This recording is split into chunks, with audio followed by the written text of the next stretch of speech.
Hello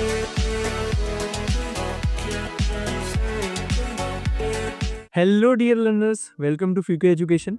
तो आज के हम इस वीडियो में देखने वाले हैं शॉर्ट आंसर टाइप क्वेश्चंस जो 2 मार्क्स के लिए पूछे जाते हैं। किसमें से? चैप्टर नंबर 3 क्लास 10th, जिसका नाम है pair of linear equation in 2 variable. ठीक है, तो जैसा आपको फिगर से समझ में आ रहा होगा, कोई 2 इक्वेशंस होती हैं। ठीक है, हमने एमसीक्यू वाली सीरीज में भी देखा था कि आपको क्या करना है क्या नहीं करना है। ठीक है, सॉल्यूशंस कैसे निकालते हैं, बस उसी को मूव ऑन करेंगे।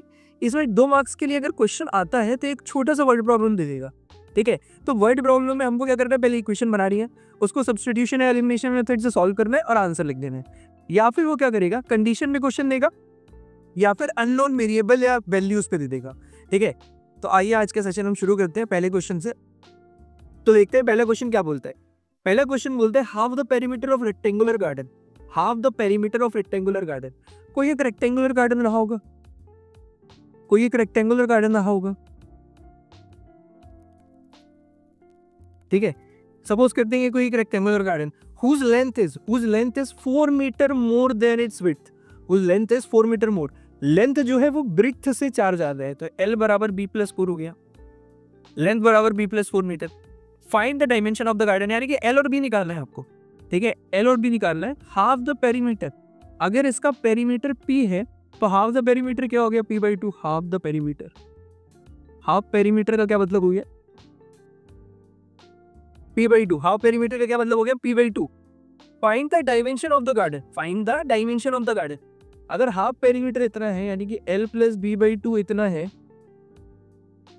L प्लस B/2 दिया हुआ है आपको, P/2 अकॉर्डिंग टू क्वेश्चन ये दिया हुआ है। ठीक है, तो हम क्या करेंगे, अब half the perimeter of the, find the dimension of the garden, find the dimension of the garden. तो ये निकाल लें। अब इसके 2 तरीके हो सकते हैं।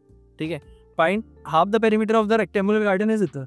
एक तो आपको L plus B, L equal to B plus 4 दिया हुआ है, ये एक पहला दिया हो गया। दूसरा यहाँ से आएगा हाफ द पेरीमीटर। तो हाफ द पेरीमीटर यानी कि 2 into L plus B, perimeter क्या होता है रेक्टेंगल का, 2 into L plus B by 2। यहाँ से ये 2 से 2 कट जाएगा, 2 से 2 कट जाएगा, तो यहाँ पे क्या बचेगा, हमारे पास बचेगा सर P/2 बराबर 2L प्लस बी। ठीक है,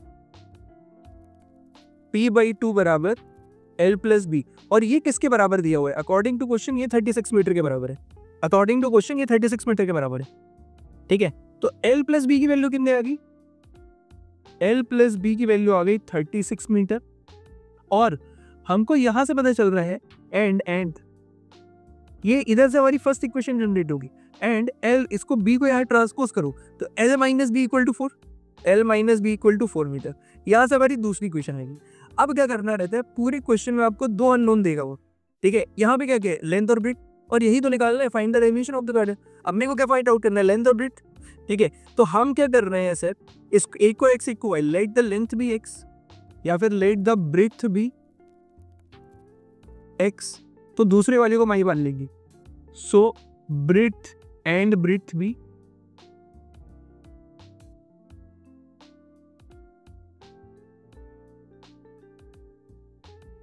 let the breadth be x and the length be y, length be y। so according to question क्या बन जाएगी हमारी equations, x plus y equal to 36 पहला and x minus y equal to 4, x minus y equal to 4। अब इन दोनों को आपकी मर्जी, कुछ बोला है स्पेसिफिक क्वेश्चन में, नहीं बोला सर। अगर क्वेश्चन में कुछ बोला ही नहीं तो हमारी मर्जी है कि हम उसको सब्स्टिट्यूशन से करें या एलिमिनेशन मेथड से सॉल्व करें। तो मैं कर रहा हूँ डायरेक्ट एलिमिनेशन लगाता हूँ। ये हो जाएगा प्लस का माइनस, माइनस का प्लस, प्लस का माइनस, एक्स गया, ये क्या हो जाएगा प्लस का 2y equal to 36 minus 4 which is equal to 32। तो y इक्वल टू आ गया आपका 32/2 which is equal to 2 1 2 2 6 12 16। y equal to 16 metre आ गया। क्या आ गए, y ब्रेड्थ आ गई। अगला देखते हैं, putting in any equation, putting y in equation 1, equation 1, और इक्वेशन 1 हमारी क्या थी, x plus Y equal to 36, x plus Y equal to 36, x निकल जाएगा यहाँ से 16, इसको पुट किया 36, तो ये आ गया सर अपना 36 minus 16 which is equal to 20। x की वैल्यू आ गई हमारी, सॉल्व करते 20। यानी therefore the length of rectangle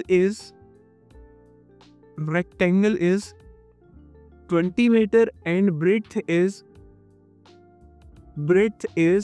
16 metre. y की वैल्यू आई, और ये आपको लास्ट में लिखना है, जो भी पूछा क्वेश्चन में लास्ट लाइन में वो आप लास्ट लाइन में लिख के उसको आंसर लोगे, ठीक है। अब अगर चेक करना है तो कैसे करें, half the perimeter 2 into l plus b, l plus b कितना हो जाएगा 36, ठीक है। Half the perimeter 2 into l plus b, 2 into l plus b by 2 36 आ रहा है, 2 into l plus b by 2 36 आ रहा है, यानी कि चेक भी हो गया कि हमारा आंसर सही था। उम्मीद करता हूँ आपको ये क्वेश्चन समझ में आया होगा। चलिए मूव ऑन करते हैं नेक्स्ट क्वेश्चन की तरफ। On comparing quantities a1 by a2, b1 by b2, c1 by c2 का रेशियो कंपेयर करो, find out the following pair of linear equation are consistent और इनकंसिस्टेंट। कैसी है ये दोनों, तो चलो कर लेते हैं। एक को इक्वेशन 1 बोलते हैं, 3x + 2y = 5, ये हो गया हमारा इक्वेशन नंबर 1, ठीक है। 2x - 3y = 7, ये हो गया हमारा इक्वेशन नंबर 2, ये हो गया हमारा इक्वेशन नंबर 2, ठीक है। अब क्या कर रहे हैं, a1 by a2, b1 by b2, तो a1 a2 सबको लिख लो पहले, तो a1 b1 c1, a1 b1 c1 कितना आएगा, a1 b1 2, c को इधर भेजेंगे -5, ठीक है। a2 = 2 x का कोएफिशिएंट सेकंड इक्वेशन का, b2 = -3 और c2 हो गया आपका -7, a1 a2 b1 b2 c1 c2, ठीक है। अब हम रेशियो निकालते हैं। अब हम क्या करेंगे, देयरफॉर ये तो आ गया आपके a1 b1 c1, therefore the ratios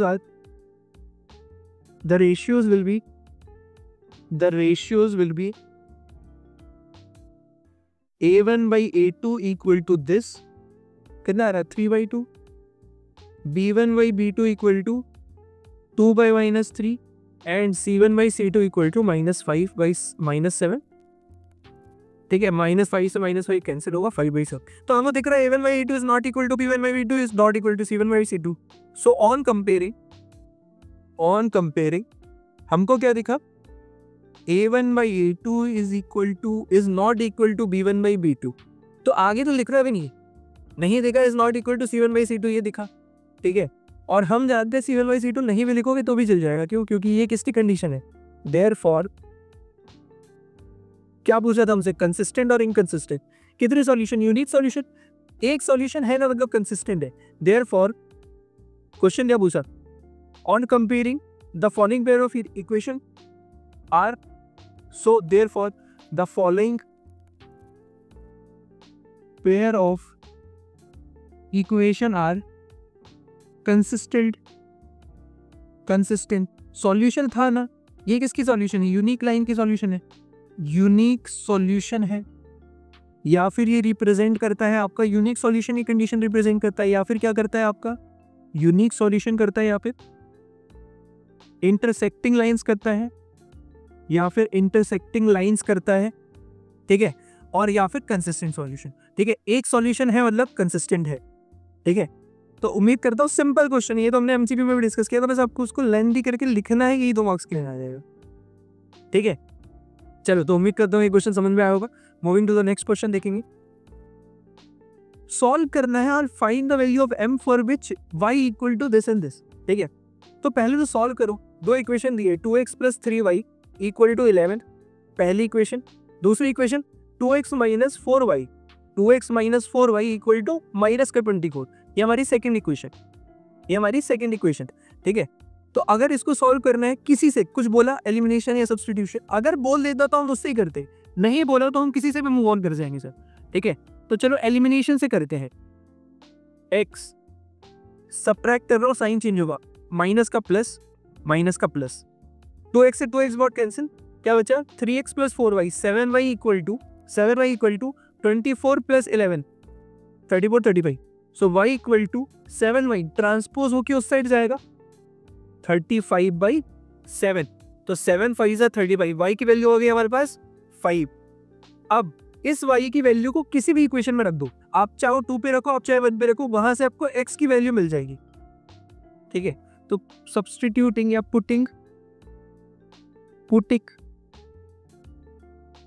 putting value of y in equation में, putting value of y in equation 1, ठीक है। मैं क्या कर रहा हूँ, 1 में पुट कर रहा हूँ, तो y की जगह 1 रखना है, यानी कि 3 into Y, 3 5 is 50, so 2x plus 3 into 5 equal to कितना दिया हुआ है, 11 दिया हुआ है, तो 3 5 is 50 equal to 11, so 2x plus 15 equal to 11। अब क्या करूंगा, 15 को तो ट्रांसपोज करूंगा, माइनस का आएगा 15 इधर minus 11 minus 15 which is equal to minus का 4, और इस साइड क्या बचा हुआ है 2x, तो यहां से x की वैल्यू मिल जाएगी, so x equal to -4/2 which is equal to minus का 2, x इक्वल टू माइनस का 2। तो हमारे पास x की वैल्यू आ गई, y की वैल्यू आ गई। क्वेश्चन में क्या पूछा था, सॉल्व करने को बोला था, सॉल्व दिस, तो सॉल्व तो कर दिया और x और y की रिस्पेक्टिव वैल्यू हमारे पास आ गई है, लेकिन क्वेश्चन में पूछा था find the value of m for विच कोई एक इक्वेशन है। तो हम क्या करेंगे, यहाँ से x और y दिख रहा है, इसमें भी x और y है, पुट कर दो वैल्यूज, तो यहाँ पे फिर बन जाएगा linear equation in one variable, और यहाँ पे सिर्फ m अननोन रहेगा इस इक्वेशन में जो हमको निकालना रहेगा, ठीक है। तो बढ़ते हैं आगे, therefore the value of x is -2 and y is इतना यार 5 था, y is equal to 5, y is 5, ठीक है। अब अकॉर्डिंग टू क्वेश्चन हमसे क्या बोल रहा है, y equal to mx plus, according to question y equal to mx plus 3, अब क्या करो, x और y की वैल्यू पुट करो, y की जगह 5, x की जगह -2 plus 3, so -2m plus 3 equal to 5 plus का 3 रह जाएगा, माइनस का बन जाएगा, 5 माइनस 3 इक्वल टू माइनस का 2m, so 2 equal to minus का 2m, 2 इक्वल टू माइनस का 2m, 2 इक्वल टू माइनस का 2m, so m equal to minus का 1, m equal to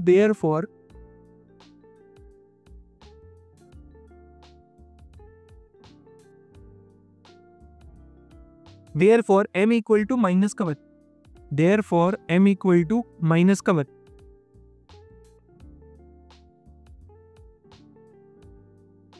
therefore m equal to minus का 1, और ये value हमको निकालनी थी सर, 2 इक्वल टू माइनस का 2m, so m equal to minus का 1,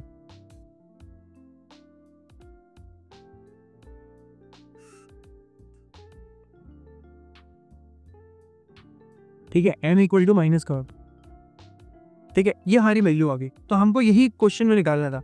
उम्मीद कर दो आपको ये क्वेश्चन समझ में आया होगा। चलिए मूव ऑन करते हैं नेक्स्ट क्वेश्चन पे, ठीक है। अगला क्वेश्चन क्या बोलते हैं, the coach of a cricket team buys 7 bat and 6 ball, इतने रुपीज में, लेटर शी बाइज, आगे क्या बाई किया, 3 बैट एंड 5 बॉल्स फॉर इतने rupees, 3 bat and 5 balls for इतने rupees, find the cost of each bat and each ball, एक bat का cost और एक बॉल का कॉस्ट निकालना है। तो हम इसी को सपोज कर लेंगे कि एक को x एक को y, जो भी फाइनल आउट करने में पूछता है उसी को, so let the cost of each bat be x rupees and each ball be y rupees, each bat is x rupees, each ball be y rupees. According to question, अगर 7 bat खरीद, एक bat का cost x rupees, 7 bat का 7x, ऐसे ही ball का 6y, ये कितने में खरीदा, 3800 में, ये बन जाएगी हमारी इक्वेशन में। दूसरा क्या बोल रहे हैं, 3 bat 3x plus 5y 5 balls equal to 1750 में खरीदा, ये बन जाएगी हमारी सेकेंड इक्वेशन। दोनों को सॉल्व कर देंगे, आंसर आ जाएगा। तो क्या करें, कोई भी मेथड लगा दो। मैं लगाना चाह रहा हूँ x के कोएफिशिएंट को बराबर करूँ कि इसको, एक काम करता हूँ इसको ही बराबर कर लेता हूँ, ठीक है। y के कोएफिशिएंट, तो इधर 5 से मल्टीप्लाई करूँगा, इधर 6 से मल्टीप्लाई करूँगा, ठीक है। तो चलिए मल्टीप्लाई करते हैं 5 को पहली इक्वेशन से, 6 को सेकंड इक्वेशन से। ऐसा क्यों कर रहे हैं, y का कोएफिशिएंट हमारे दिमाग में कि बराबर करना है। तो 7 5 से 35x प्लस 6 5 से 30y इक्वल टू 3800 इंटू 5। जब आप ये करोगे तो आंसर आएगा 19,000, ठीक है। सेकंड इक्वेशन में 6 का मल्टीप्लाई, 6 3 से 18x plus 6 5 30y equal to 1750 into 6 करोगे तो 10500 आएगा। 10 बजे 10,500। ठीक है, अब सब्ट्रैक्ट करेंगे तो प्लस का माइनस प्लस का माइनस प्लस का माइनस। ठीक है, इससे ये गया y से y पूरा चला गया, बचा 35x minus 18x which is equal to 17x equal to जब आप इसको माइनस करोगे तो 10,500 तो 8,500 आ जाएगा यहाँ पे। ठीक है, यहाँ से जब आप करोगे तो आपको x की वैल्यू मिल जाएगी, x इक्वल टू 8,500 अपॉन 70, तो x की वैल्यू आ गई आपके पास 500, यानी कॉस्ट ऑफ क्या है, x आया, यानी कि क्या आया, कॉस्ट ऑफ ईच बेट आया सर, कॉस्ट ऑफ ईच बेट आया। ईच बॉल का निकाल रहे हैं, x को किसी भी इक्वेशन में पुट कर लो, चाहे तो 1 में चाहे तो 2 में। ठीक है, तो x की वैल्यू को हम पुट कर रहे हैं इक्वेशन नंबर 1 में, putting in equation 1, putting in equation 1 7x plus 6y equal to 3800, 7x plus 6y equal to 3800, 7x plus 6y equal to 3800 था, पहली इक्वेशन में पुट कर रहे हैं, क्या x की जगह 5, x की जगह 500, 7 5 से 3500, 3500 जब इधर जाएगा 300 बचेगा तो 6 देखो। ठीक है, 7 into 500 plus 6y equal to 3800। ठीक है, पुटिंग x इन इक्वेशन 1, पुटिंग x इन इक्वेशन 1, इक्वेशन 1 में पुट करने के बाद हमने निकाला तो ये हो जाएगा 3500 equal plus 6y equal to 3800, तो 6y equal to 3800 minus 3500 which is equal to 3800 minus 3500, ये आएगा आपका 300। 6y इक्वल टू, तो y इक्वल टू 300 अपॉन 6, तो यह रहेगा आपका 50, 6 5 से 30, 50 rupees, y equal to 50। Therefore cost of each bat, देखो बैटी महंगी आती है, बैटी महंगी आती है बहुत से ज्यादा। ठीक है, तो ईच बैट का कॉस्ट कितना है, is 500 rupees and each ball is of 50 rupees, each ball is of 50 rupees. ठीक है, तो बॉल से ये 100 गुना ज्यादा है, 100 गुना। ठीक है, चलो तो आगे बढ़ते हैं इसी के साथ। ये वाला क्वेश्चन उम्मीद करता हूँ समझ में आया होगा, सिंपल है, बस आपको इक्वेशन बनानी है, दोनों इक्वेशन को सॉल्व करना है, मल्टीप्लिकेशन में ध्यान रखें और x और y की वैल्यू निकालना। एक वेरिएबल की वैल्यू अभी उसको उठा के किसी भी दूसरी इक्वेशन में रख देना। ठीक है, तो वहां से आपको दूसरे वेरिएबल की भी वैल्यू मिल जाएगी। उम्मीद करता हूँ ये क्वेश्चन समझ में आया होगा। चलिए मूव ऑन करते हैं नेक्स्ट क्वेश्चन की तरफ। अगला क्वेश्चन क्या बोल रहा है, बोलता है a fraction becomes this if 2 is added to both numerator and denominator.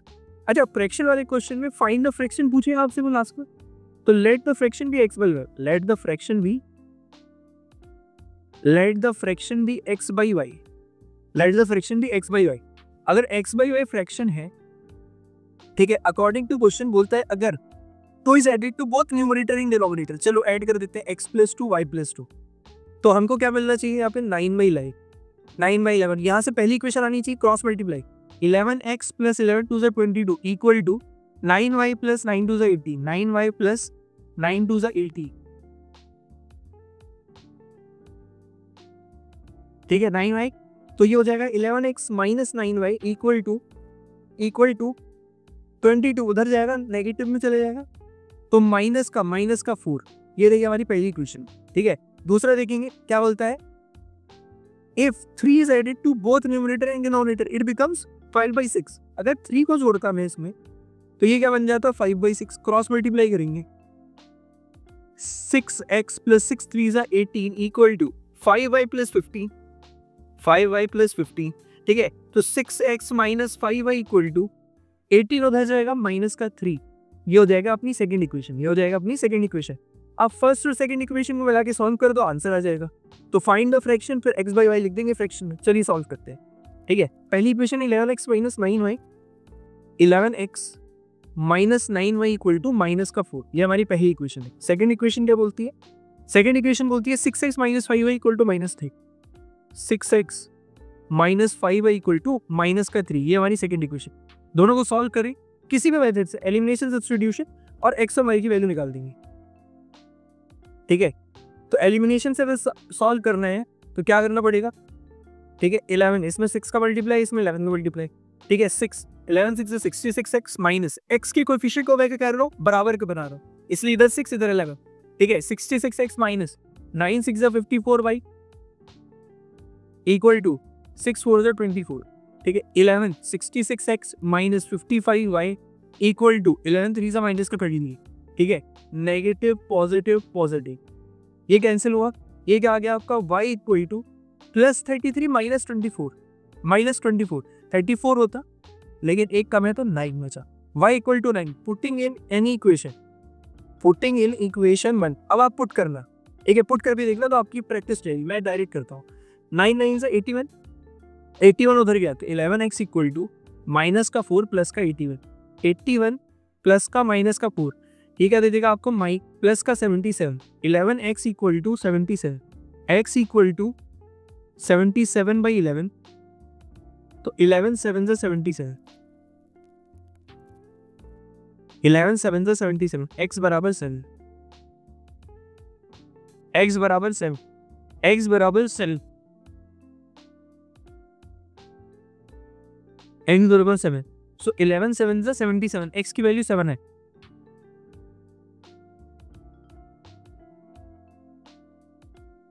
x की वैल्यू 7 है। ठीक है, चलो आगे बढ़ते हैं। x की वैल्यू 7, y की वैल्यू नहीं, x की वैल्यू 7, y की वैल्यू नहीं। ठीक है, देयरफॉर क्वेश्चन में क्या पूछा था, क्वेश्चन में पूछा था find the fraction, therefore the fraction is x by my, therefore the fraction will be या fraction is x by y था, तो 7 by 9 हो जाएगा आपका required fraction. This will be the answer. उम्मीद करता हूँ आपको ये क्वेश्चन समझ में आया होगा। चलिए आगे बढ़ते हैं, moving to the next question. Next question क्या बोलते हैं सर, नेक्स्ट क्वेश्चन बोलता है फिर से भाई इक्वेशन बना के सॉल्व करना है, तो समझेंगे 5 years एगो। देखो एज में क्या रहता है, हम कोई भी प्रेजेंट एज को x मानेंगे, पास्ट में जाएंगे तो माइनस करेंगे, फ्यूचर में जाएंगे तो प्लस कर देंगे। बोला 5 year hence, after 5 years, after 10 years या 10 years लेटर, तो x प्लस 10 हो जाएगी सबकी एजेस में। ठीक है, जिसकी भी ये x मानी, इतने साल पहले इतने ईयर एगो वगैरह बोला तो x माइनस 10 हो जाएगा। अगर बोला 10 year एगो तो x माइनस 10 हो जाता है। ठीक है, तो पास में जाते माइनस होता है, आगे जाएंगे प्लस होगा। तो बोलते हैं 5 years एगो, 5 साल बाद। ठीक है, Noori was thrice as old as Sonu. Noori क्या है, नूरी की एज को x माना, नूरी जो है वाज का मतलब इक्वल टू, थ्राइस का मतलब 3 गुना, as old as Sonu, thrice as old as Sonu, Soni की एज को y माना। ठीक है, ये क्या कब की बात है, 5 साल पहले, तो दोनों की एज 5 साल पहले 5 5 माइनस रही होगी। प्रेजेंट एज को हम हमेशा x और y मानेंगे। ठीक है, प्रेजेंट एजेस क्या है, सोनू की y है, इसकी x है। ठीक है, और 5 साल पहले करना है according to the question, x minus 5 बराबर 3 इंटू y माइनस 5। ये इधर से पहली इक्वेशन आएगी, सॉल्व किया 3y माइनस का 15 माइनस का 15 माइनस का 5 इधर जाएगा प्लस, तो माइनस 10, और ये x माइनस 3y। ये आ गई हमारी फर्स्ट इक्वेशन, ये आ गया मेरे फर्स्ट इक्वेशन। सेकंड इक्वेशन क्या बोलते हैं, आगे बढ़ो। 10 years लेटर मतलब 10 साल बाद, 10 साल बाद नूरी की एज x प्लस 10 और इसकी सोनू की y प्लस 10। क्या बोल रहे हैं, नूरी वॉज, नूरी जो है will be twice, will be का मतलब equal to twice age old as Sonu, तो 2y प्लस 10 x प्लस 10। अगर नाउ x प्लस 10 बराबर 2y प्लस 10, इसको जब सॉल्व करोगे तो ये सेकंड इक्वेशन आ जाएगी आपकी उठ के। ठीक है, सब्ट्रैक्ट इक्वेशन 1 फ्रॉम 2। ठीक है, 1 से 2 पर माइनस, वैसे ही लिखा हमने, इक्वेशन को लिखा एक ऊपर एक नीचे, जो भी सॉल्व होके आया देख लो। x minus 3y equal to minus का 10, पहली इक्वेशन। दूसरी इक्वेशन क्या है, x minus 2y equal to, x minus 2y equal to 10, x minus 2y equal to 10। दोनों में x को कोएफिशिएंट से सब्ट्रैक्ट कर देंगे, ये माइनस हो गया, ये क्या आ जाता है अपना प्लस, तो minus y equal to minus 20, तो y इक्वल टू 20 आ जाएगा। यहाँ से y इक्वल टू हमारा आ गया 20, ये वैल्यू आ गई। किसी भी इक्वेशन में पुट करोगे, इसने इक्वेशन 1 में पुट कर दिया, substituting the value of y in equation 1। ठीक है, तो यहाँ पे y को रखा, x की वैल्यू आ गई x इक्वल टू 50। अब x और y क्या थे, हाउ ओल्ड है नूरी एंड सोनू, ये इनकी प्रेजेंट एजेस थी। देयरफॉर जो भी क्वेश्चन में पूछा जाएगा वो लास्ट में जरूर लिखोगे। Therefore the age of Noori is 50 years and age of Sonu is 20 years। ठीक है, तो उम्मीद करता हूँ ये क्वेश्चन आपको समझ में आया होगा। चलिए moving to the next question. क्या बोलता है, lending library has a fix charge. कोई एक लाइब्रेरी है जिसका एक फिक्स चार्ज है फॉर फर्स्ट 3 days, पहले 3 दिन के लिए तो फिक्स चार्ज है भैया, and additional charge for each day thereafter. Sarita paid ₹27 for a booked cab for 7 days। Sarita ने 7 दिन के लिए बुक रखी, पहले दिन के लिए एक कोई अमाउंट फिक्स चार्ज दे रही है, प्लस कितने बच गए 4 दिन के लिए वो पर डे का चार्ज दे रही है, while she paid 21 for the books kept for 5 days। ठीक है, 5 दिन रखे जो पहले 3 दिन के लिए तो फिक्स चार्ज बची कितने दिन, 2 दिन, 2 दिन के लिए पर डे का चार्ज। तो फिक्स चार्ज और charge for each extra day निकालने, इसी को एक्स और वाई लेंगे। ठीक है, for first 3 days will be a ले लिया, इस बार एक्स ना देके ए ले लिया। ठीक है, and charge for is B, इसको बी ले लिया। According to the information A plus कोर बी, देखो ए ये फिक्स चार्ज था प्लस 4b 4 दिन का चार्ज, ए किसके बराबर है 27 के बराबर। सिमिलरली ए प्लस 2b हो जाएगा, 5 दिन के लिए ज्यादा 3 दिन के लिए फिक्स, प्लस 2b बराबर 20 में। ये हमारी 2 इक्वेशन बनी, इसको आप एलिमिनेशन या सब्स्टिट्यूशन लगाओगे, सॉल्व करोगे, वहां से b की वैल्यू आ जाएगी, b की वैल्यू आ जाएगी। b को जब आप दूसरी इक्वेशन में रखोगे वहां से a की वैल्यू आ जाएगी, किसी भी दूसरी इक्वेशन में रख के देखा a की वैल्यू आ जाएगी। तो कॉन्सेप्ट सिंपल है, कॉन्सेप्ट इक्वेशन बनाने में लगेगा। तो जो समझाने वाला पार्ट है ना वो इक्वेशन बना रही है कि सर इतना फिक्स चार्ज है, इतना चार्ज पर एक्स्ट्रा डे है, ऐसे चलता रहेगा वो। ठीक है, तो जब आप सॉल्व करोगे तो आ जाएगा हेंस फिक्स चार्जेस इतने rupees and charge per day additional charges इतने रुपीस। जो भी आपको क्वेश्चन में स्टार्टिंग में पूछा है वो तो आपको लिखना ही लिखना है एंडिंग में। जो भी क्वेश्चन आपको स्टार्टिंग में पूछा है वो तो आपको लिखना ही लिखना है एंडिंग में, इतना याद रखना बस। ठीक है, तो उम्मीद करता हूँ ये क्वेश्चन आपको समझ में आया होगा। ठीक है, चलो move to the next question. The values, find the values of k so that the pair of equation this and this has unique solution. Find the values of k so that the equation this and this has unique solution. Unique solution होना चाहिए इन दोनों pair का, इसका और इसका क्या होना चाहिए, यूनिक सॉल्यूशन होना चाहिए। Find the values of k, values of k चाहिए यूनिक सॉल्यूशन। यूनिक सॉल्यूशन के लिए करते क्या थे, for unique solution, for unique solution आपको कंडीशन याद होनी चाहिए थी बस। For unique solution x plus 2y equal to 5 and 3x plus ky equal to 50। ठीक है, फॉर यूनिक सॉल्यूशन मैं जानता हूँ ये इक्वेशन 1 ये इक्वेशन 2 मेरे को पता है a1 by a2 for unique solution a1 by a2 is not equal to b1 by b2। चलो लगा के देख लेते हैं, a1 क्या आएगा इन दोनों से, a1 a2 b1 b2 क्या आएंगे, a1 आएगा आपका 1, b1 आएगा आपका 2, ठीक है, a2 आएगा आपका 3, b2 आएगा आपका k। ठीक है, सो a1 a2 b1 b2, चलो सॉल्व करते हैं। 1 by a2 3 equal to b1 2 upon k। ठीक है, क्रॉस मल्टीप्लाई करेंगे, यहां से क्या आ गया, k is not equal to था, not equal to, cross multiply k is not equal to 6, यानी कि k की कोई भी वैल्यू हो सकती है, 6 नहीं होनी चाहिए। ठीक है, देयरफॉर क्या पूछ रहा आपसे, values of k, therefore k will be any real number, k will be any real number, any real number except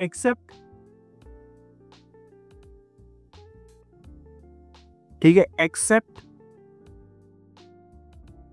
k equal to 6, except 6 कर लो, k equal to लिख दोगे पता चले एग्जामिनर जल्दीबाजी में गलत कर दिया, except 6। ठीक है, तो k not equal to 6 यही इसका सॉल्यूशन है। ठीक है, तो ये ऐसे छोटी छोटी क्वेश्चन वो 2 मार्क्स में दे देगा आपको। उम्मीद करता हूँ आपको ये पूरा समझ में आया होगा। किसी ने अगर स्टार्टिंग से लेके एंड तक देखा है तो शॉर्ट आंसर में कोई दिक्कत जानी नहीं चाहिए। ठीक है, शॉर्ट आंसर में बिल्कुल दिक्कत नहीं जानी चाहिए। आपने एमसीक्यू वाला देखने के बाद इसको करना है क्योंकि वहाँ पे कॉन्सेप्ट भी डिस्कस किए हुए हैं पूरे। ठीक है, तो उम्मीद करता हूँ ये सेशन पूरा आपको अच्छा लगा होगा, समझ में आया होगा। कैसा लगा कमेंट सेक्शन में जरूर बताएं and don't forget to like and subscribe फ्यूके एजुकेशन। ठीक है, और ऐसे ही हम लॉन्ग आंसर का भी चैप्टर 3 का लेके आएंगे।